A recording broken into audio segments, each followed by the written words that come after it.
जय शिवराय. मोरेपंत पिंगळे यांना मुजुमदारी बहाल कोणत्या साली व कशामुळे देता आलं हे ऐकूया. छत्रपती शिवाजी महाराजांनी स्वराज्याचे विश्वासू साथीदार मोरेपंत त्र्यंबक पिंगळे यांना 2 जानेवारी 1661 रोजी मुजुमदार हे पद बहाल केले होते. काही घटनेचे महत्त्व आणि संदर्भ खालीलप्रमाणे पाहूया आपण. पहिला आहे कार्याचा गौरव. मोरेपंत पिंगळे हे शिवाजी महाराजांच्या सुरुवातीच्या काळापासूनचे सहकारी होते. त्यांनी स्वराज्यासाठी अनेक कठीण मोहिमांमध्ये साथ दिली होती. दुसरा आहे प्रतापगडची उभारणी. मोरेपंत पिंगळे यांनी प्रतापगड सारख्या अनेक किल्ल्यांची उभारणी आणि व्यवस्थापनात महत्त्वाची भूमिका बजावली होती. तसेच अफजल खान स्वारीच्या वेळी त्यांनी बजावलेली कामगिरी अत्यंत महत्त्वाची होती. तिसरं पाहूया मुजुमदारी पद. या सेवेचा गौरव म्हणून महाराजांनी त्यांना मुजुमदार दिले गेले. मुजुमदारचा अर्थ आहे लेखापाल किंवा राज्याचा जमा खर्च पाहणारा प्रमुख अधिकारी. चौथं पाहूया पुढे पेशवे पद. याच मोरेपंत पिंगळे यांनी पुढे स्वराज्याच्या प्रशासनात इतके मोठे काम केले की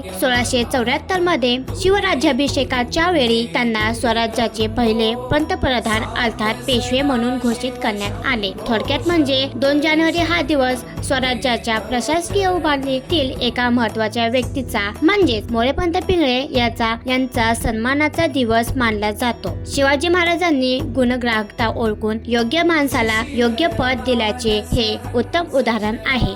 दिलेली माहिती आवडल्यास आपल्या श्रुतवीर चॅनलला लाईक करा, सबस्क्राईब करा.